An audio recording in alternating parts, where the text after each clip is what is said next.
क्या होगा अगर यूनिवर्स में सभी लोग अंधे हों? क्या वो कभी विजिबल दुनिया की सैर कर पाएंगे? क्या हो सकता है कि हम सब इसी तरह ब्रह्मांड की कई रियलिटीज से दूर हैं, जिस वजह से हम अल्टीमेट सवालों के जवाब नहीं खोज पा रहे हों, क्योंकि हमारी सेंसेस ही लिमिटेड हैं? हेलो दोस्तों, मेरा नाम है वॉयेजर। मेरा काम है अंतरिक्ष में भटकते रहना। लेकिन करोड़ों सालों से इस अंतरिक्ष में भटकते भटकते एक सवाल आज तक मेरे मन में ही है कि आखिर इस ब्रह्मांड का कोई अंत है या नहीं, और अगर इसका कोई अंत है भी तो उस एंड पॉइंट से आगे क्या होगा, यानी कि यूनिवर्स के बाद क्या मौजूद होगा, और क्यों हम सब एक कॉस्मिक वॉल में कैद हैं। आज इसी सवाल की तलाश में हम जा रहे हैं ब्रह्मांड के अंत को देखने और अंत से परे। तो चलिए चलते हैं ब्रह्मांड के बाहर। ब्रह्मांड की इन अंधेरी गलियों में भटकते हुए हम मौजूद हैं मिल्की वे गैलेक्सी के अंदर ही प्रोक्सिमा सेंटोरी स्टार के पास, जो कि हमारे गोले से 4 प्रकाश वर्ष की दूरी पर है। ये सोलर सिस्टम हमारा सबसे करीब पड़ोसी है। लेकिन जब तक हम मिल्की वे के अंदर रहेंगे तब तक हमें सिर्फ प्लैनेट्स, एस्ट्रॉइड्स और स्पेस ही दिखाई देगा, और हमारे सवाल की खोज में हमें मिल्की वे के बाहर निकलना होगा। लकीली हम मिल्की वे गैलेक्सी के किनारे पर ही रहते हैं, तो आई थिंक हमारे लिए काफी आसान होगा यहाँ से निकलना। फिलहाल चलते चलते हम अपने सोलर सिस्टम के पास आ चुके हैं। हमें अपने सवाल के जवाब के लिए यूनिवर्स में चीजों को कॉस्मिक व्यू से देखना पड़ेगा। अगर हम अपने सोलर सिस्टम को देखें तो कॉस्मिक व्यू से हम पूरे सोलर सिस्टम को देख पा रहे हैं, और साथ ही हम देख पा रहे हैं कि अपना सोलर सिस्टम कई एस्ट्रॉइड्स की लेयर से घिरा हुआ है। इसमें सबसे आउटर लेयर में मौजूद इन सारे एस्ट्रॉइड्स ने सोलर सिस्टम को घेर रखा है।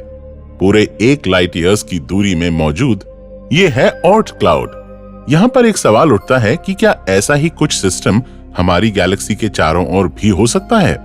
क्या ऐसा ही कुछ सिस्टम यूनिवर्स के लिए भी हो सकता है? इसे जानने के लिए हमें अपनी गैलेक्सी के बाहर जाकर देखना पड़ेगा। तो चलिए अपनी स्पीड बढ़ाते हैं और चलते हैं अपनी गैलेक्सी के बाहर। तो फाइनली हम काफी देर बाद अपनी गैलेक्सी के बाहर आ चुके हैं, और हम देख पा रहे हैं खूबसूरती की मलिका यानी मिल्की वे को। फ्रेंड्स, गैलेक्सी के बाहर आने पर हमें एक चीज दिखाई दे रही है कि स्टार्स, प्लैनेट्स और एस्ट्रॉइड्स हमेशा स्फेरिकल शेप में होते हैं, लेकिन गैलेक्सी तो स्फेरिकल शेप में नहीं बल्कि फ्लैट और स्पाइरल शेप में है। हम अपनी गैलेक्सी में कई अलग अलग आर्म्स देख पा रहे हैं। हमारी गैलेक्सी काफी बड़ी है। हम इसे अपने कॉस्मिक व्यू से देख पा रहे हैं। इसके कोने से आ रही लाइट को हमारे तक पहुंचने में 1 लाख साल समय लगा है। न जाने इन 1 लाख सालों में उस कोने में क्या क्या घटनाएं हुई होंगी।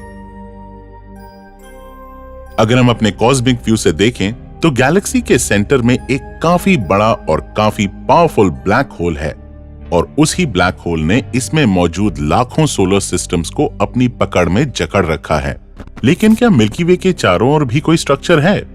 जिस तरह सोलर सिस्टम को ऊर्ट क्लाउड ने घेर रखा है, क्या मिल्की वे को भी किसी ने घेरा हुआ है? इसे पता करने के लिए हमें इससे काफी दूर जाकर देखना पड़ेगा। तो फ्रेंड्स, ये देखिए, ये है गैलेक्टिक हेलो, जिसने मिल्की वे को चारों तरफ से घेर रखा है। लेकिन इसके अंदर क्या तामझाम है? असल में ये galactic hello hot gas, dust और डार्क मैटर से बना हुआ है, जिसने हमारी पूरी गैलेक्सी को थाम रखा है। ये गैलेक्टिक हेलो हमारी गैलेक्सी के चारों ओर हजारों लाइट ईयर्स में फैला हुआ है, और ये हमारी गैलेक्सी के अंदर और बाहर फैला हुआ है। अगर इसे गैलेक्सी से अलग करके देखा जाए तो इसका पूरा मास ही हमारी गैलेक्सी के मास से 10 गुना ज्यादा होगा। लेकिन फ्रेंड्स, साइंटिस्ट्स अभी तक डार्क मैटर की मिस्ट्री को पूरी तरह नहीं जान पाए हैं। पर सवाल यह है कि क्या हमारे यूनिवर्स के बाहर भी इस तरह कोई गैलेक्टिक हेलो जैसी स्ट्रक्चर है? चलिए, इसे जानने के लिए अभी हमें कई पापड़ बेलने पड़ेंगे। जैसे जैसे हम और आगे चल रहे हैं, हम अपनी गैलेक्सी से भी कई गुना बड़ी गैलेक्सीज देख पा रहे हैं। और अलग अलग गैलेक्सीज यहाँ मौजूद हैं। कुछ स्पाइरल तो कुछ एलिप्टिकल गैलेक्सीज।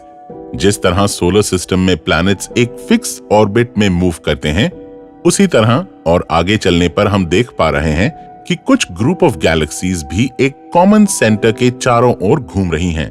देखिए, इन्हें हम कहते हैं गैलेक्सी क्लस्टर्स, जिसमें कई ग्रुप्स ऑफ गैलेक्सीज अपने कॉमन ग्रेविटेशनल सेंटर के चारों ओर घूम रही होती हैं। लेकिन फ्रेंड्स, जैसे जैसे हम आगे बढ़ते जा रहे हैं, हमें ऐसे कई गैलेक्सी क्लस्टर्स दिखाई दे रहे हैं। पर आगे बढ़ते हुए कमाल की बात यह है, हम अपने कॉस्मिक विजन से देख पा रहे हैं कि गैलेक्सीज काफी तेजी से एक दूसरे से दूर होती जा रही हैं। लेकिन आखिर इन्हें कौन दूर धकेले जा रहा है? क्या ब्रह्मांड के बाहर कोई ऐसा ऑब्जेक्ट है जो इन गैलेक्सीज को अपनी ओर खींच रहा है? अगर मैं आपको बताऊं तो हमारे यूनिवर्स में हमने कई बार कुछ ऐसी गैलेक्सीज को देखा है जो काफी तेजी से ब्रह्मांड के बाहर की ओर जा रही होती हैं। असल में इसका कारण है डार्क फ्लो। कुछ साइंटिस्ट्स का मानना है कि हमारे यूनिवर्स के बाहर एक काफी पावरफुल ऑब्जेक्ट हो सकता है जो अकेले ही हमारे पूरे यूनिवर्स के एक बड़े पोर्शन को अपनी ओर खींच पा रहा है। लेकिन फ्रेंड्स, फिलहाल जो हम देख पा रहे हैं वो कुछ अलग है। हमारे यूनिवर्स की सभी गैलेक्सीज 360 डिग्रीज में चारों ओर फैल रही हैं, किसी गुब्बारे की तरह। तो फ्रेंड्स, इसलिए ये डार्क फ्लो नहीं, बल्कि ये है डार्क एनर्जी जो यूनिवर्स को लगातार फैला रही है। और आप जानकर हैरान हो जाएंगे कि असल में ये डार्क एनर्जी जिस स्पेस के अंदर हम चल रहे हैं, उस स्पेस को ही फैला रही है, जिससे हम देख पा रहे हैं कि किस तरह कॉस्मिक स्केल पर ये सभी गैलेक्सीज एक दूसरे से दूर जा रही हैं। यानी कि फ्रेंड्स, हमारा यूनिवर्स ही फैल रहा है। लेकिन अगर स्पेस खुद फैल रहा है तो सोचने की बात यह है कि स्पेस तो इनफाइनाइट यूनिवर्स में हर जगह होगा। तो क्या यूनिवर्स फाइनाइट है या इनफाइनाइट?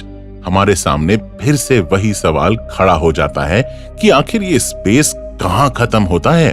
अगर स्पेस किसी बैलून की तरह फैल रहा है तो उस बैलून की सरफेस के बाहर क्या होगा?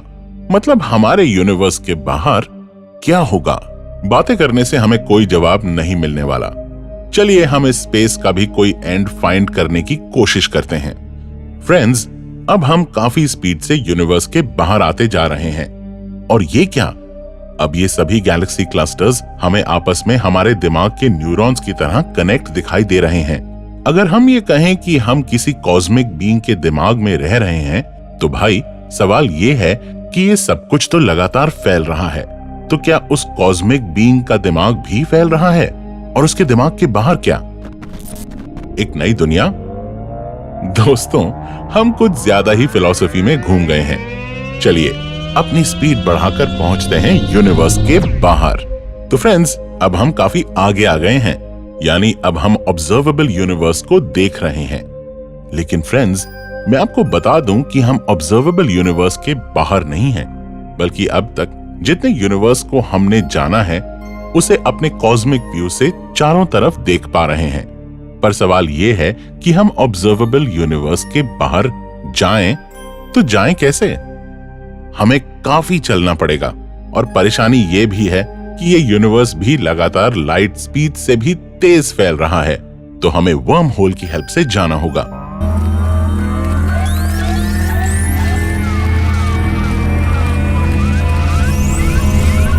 फ्रेंड्स, वर्म होल से हम काफी ज्यादा आगे बढ़ चुके हैं, यानी कि हम 200 बिलियन लाइट ईयर्स दूर आ चुके हैं।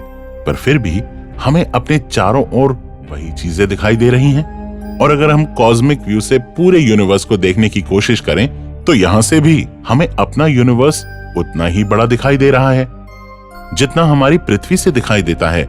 लेकिन ऐसा क्यों है? हम यूनिवर्स को एक फिक्स साइज का ही क्यों देख पा रहे हैं? तो फ्रेंड्स, असल में यूनिवर्स को बने हुए 13.8 अरब साल हो चुके हैं। ऐसे में हमें यूनिवर्स उतना ही दिखाई देता है जितना इतने सालों में लाइट ने ट्रैवल किया हो। हमारे चारों तरफ से आने वाली लाइट टाइम के बैरियर से बंधी हुई है, यानी वो हमें चारों तरफ से वही सीन दिखा सकती है जो कि ज्यादा से ज्यादा 13.8 अरब साल पुराना है। इसीलिए हम यूनिवर्स को यहां आकर भी उतना ही बड़ा देख पा रहे हैं, क्योंकि इस दूरी से पहले की लाइट टाइम बैरियर के चलते हम तक पहुंच ही नहीं पा रही। इसलिए इस टाइम वॉल की वजह से हम यूनिवर्स को किसी भी पॉइंट से उतना ही बड़ा देख पाएंगे। यानी अगर यूनिवर्स इन्फिनिट है तो हमें हर जगह से ये 93 बिलियन लाइट ईयर्स जितना ही दिखाई देगा। हम चाहकर भी इस टाइम वॉल को ब्रेक नहीं कर सकते। और साथ ही ब्रह्मांड फैल भी रहा है, जिस वजह से भी धीरे धीरे हमारा ऑब्जर्वेबल यूनिवर्स छोटा होता जा रहा है। यानी कि एक दिन सभी गैलेक्सी क्लस्टर्स एक दूसरे से इतने दूर चले जाएंगे कि उनकी लाइट हम तक कभी पहुंच ही नहीं पाएगी। और अरबों साल भविष्य में आगे हम अपनी पृथ्वी से यूनिवर्स को नहीं देख पाएंगे। उस समय तक सिर्फ हमारी गैलेक्सी क्लस्टर की लाइट ही हम तक पहुंच पाएगी। और उस समय हमारी आने वाली जनरेशन्स के लिए सिर्फ हमारा लोकल ग्रुप यानी हमारा गैलेक्सी क्लस्टर ही उनके लिए यूनिवर्स होगा। अगर हम किसी तरह उन्हें बताने की कोशिश भी करेंगे कि हमारा यूनिवर्स कितना बड़ा है, तो ये सब उनके लिए किस्से कहानियों से ज्यादा नहीं होगा। हम ये जानने के लिए निकले थे कि यूनिवर्स के बाहर क्या है, लेकिन असल में शायद हम ये कभी भी ना जान पाए, बल्कि एक दिन हमारे लिए यूनिवर्स ही काफी छोटा हो जाएगा। और उस समय इस सवाल का जवाब यही होगा कि हमारे लोकल ग्रुप के आगे कुछ नहीं है, सिर्फ खाली जगह, अनंत अंधेरा ही अंधेरा है। भले ही हम मल्टीवर्स का हिस्सा होंगे, लेकिन तब तक हम अपने प्यारे यूनिवर्स से भी बिछड़ चुके होंगे। लेकिन दोस्तों, घबराने की कोई बात नहीं है। ब्रह्मांड में कब क्या हो जाए किसी को नहीं पता। डायनासोर्स को नहीं पता था कि एक एस्ट्रॉयड उनकी धज्जियां उड़ा देगा, और हमें भी नहीं पता कि कब यूनिवर्स को फैलाने वाली डार्क एनर्जी अपना रूप बदल ले और अचानक यूनिवर्स फिर से सिकुड़ने लगे। लेकिन फिर से सिकुड़ते हुए ये ब्रह्मांड अपने आप को भी फिर से खत्म कर लेगा, और ब्रह्मांड की इस मौत के बाद फिर एक नया ब्रह्मांड पैदा होगा। फिर से हम और आप पैदा होकर फिर से यही सवाल पूछते रह जाएंगे कि ब्रह्मांड के बाहर क्या है। क्या हमारे पास इसका कोई जवाब है? शायद नहीं, और शायद हां भी, क्योंकि हम इंसानों की फितरत भी ऐसी है कि हम भी हार नहीं मानने वाले, और एक दिन हम इस सवाल का जवाब भी ढूंढ ही निकालेंगे। तब तक के लिए आप चल सकते हैं मेरे साथ ब्रह्मांड में घूमने के लिए यूनिवर्स के एक रोमांचक सफर पर।